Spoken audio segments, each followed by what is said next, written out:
Hey guys, Brockshot here, back with you with the next video in our series, Great Expectations by Charles Dickens. Without further ado, returning to Great Expectations. We were to have a superb dinner, consisting of a leg of pickled pork and greens, and a modest pair of roasted stuffed fowls. A handsome mince pie had been made yesterday morning, which accounted for the mincemeat not being missed, and the pudding was already on the boil. These extensive arrangements occasioned us to be cut off unceremoniously in respect of breakfast.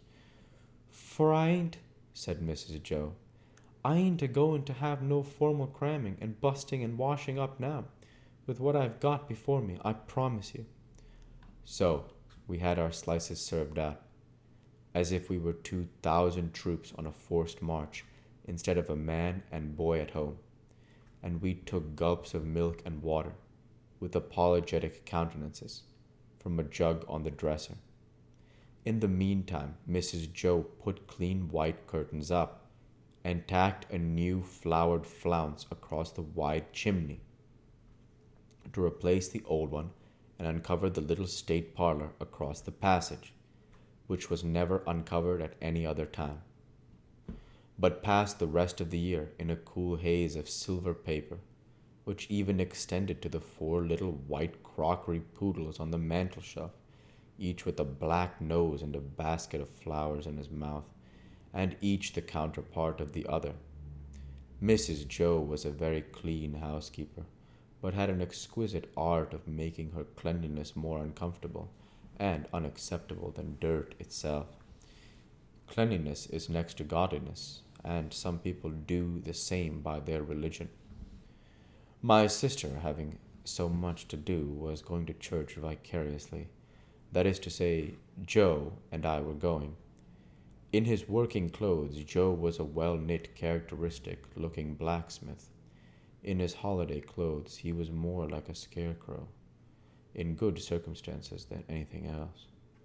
Nothing that he wore then fitted him or seemed to belong to him, and everything that he wore then grazed him. On the present festive occasion, he emerged from his room, when the blithe bells were going to the picture of misery, in a full suit of Sunday penitentials. As to me, I think my sister must have some general idea that I was a young offender whom an accoucheur policeman had taken up on my birthday and delivered over to her to be dealt with according to the outraged majesty of the law. I was always treated as if I had insisted on being born, in opposition to the dictates of reason, religion, and morality, and against the dissuading arguments of my best friends. Even when I was taken to have a new suit of clothes, the tailor had orders to make them like a kind of reformatory, and on no account to let me have the free use of my limbs. Joe and I going to church, therefore, must have been a moving spectacle for compassionate minds. Yet what I suffered outside was nothing to what I underwent within. The terrors that had assailed me whenever Mrs. Joe had gone near the pantry or out of the room were only to be equaled by the remorse with which my mind dwelt on what my hands had done. Under the weight of my wicked secret, I pondered whether the church would be powerful enough to shield me from the vengeance of the terrible young man if I divulged to that establishment. I conceived the idea that the time when the banns were read, and when the clergyman said, "Ye are now to declare it," would be the time for me to rise and propose a private conference in the vestry.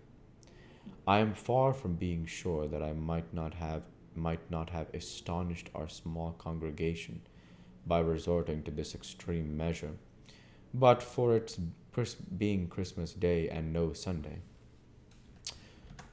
Mr. Wopsle, the clerk at church, was to dine with us, and Mr. Hubble, the wheelwright, and Mrs. Hubble, and Uncle Pumblechook, Joe's uncle. But Mrs. Joe appropriated him, who was a well-to-do corn chandler in the nearest town and drove his own chassy cart. The dinner hour was 1:30 when Joe and I got home. We found the table laid and Mrs. Joe dressed and the dinner dressing, and the front door unlocked it. It was never at any other time.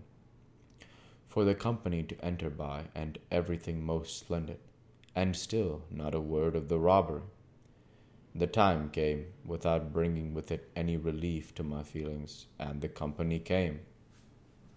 Mr. Wopsle, united to a Roman nose and a large shining bald forehead, had a deep voice which he was uncommonly proud of.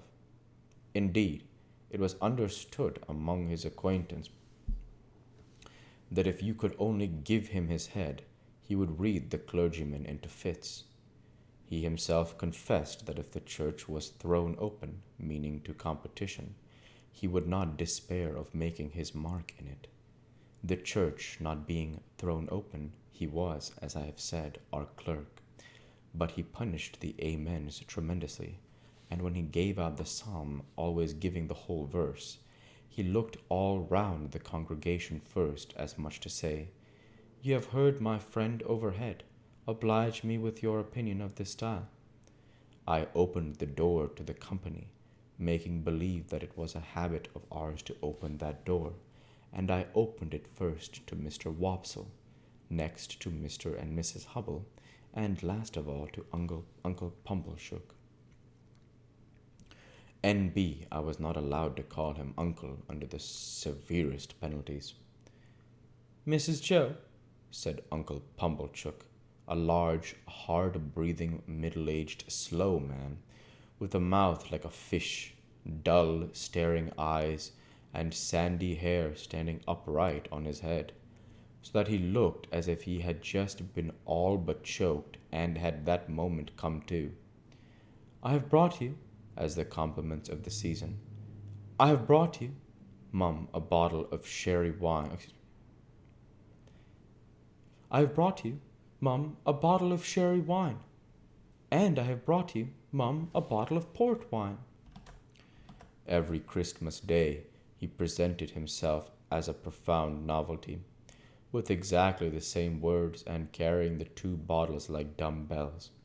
Every Christmas day Mrs. Joe replied, as she now replied, "Oh, Uncle Pumblechook, this is kind." Every Christmas day he retorted, as he now retorted, "It's no more than your merits. And now, are you all bobbish? And how is 6 pen north of halfpence meaning me?" We dined on these occasions in the kitchen, and adjourned for the nuts and oranges and apples to the parlor, which was a change very like Joe's change from his working clothes to his Sunday dress. My sister was uncommonly lively on the present occasion, and indeed was generally more gracious in the society of Mrs. Hubble than in other company.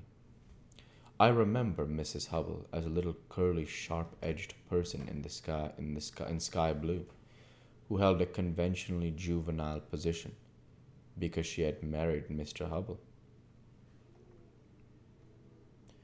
I don't know at what remote period, when she was much younger than he, I remember Mr. Hubble as a tough, high-shouldered, stooping old man of a sawdusty fragrance, with his legs extraordinarily wide apart, so that in my short days I always saw some miles of open country between them when I met him coming up the lane.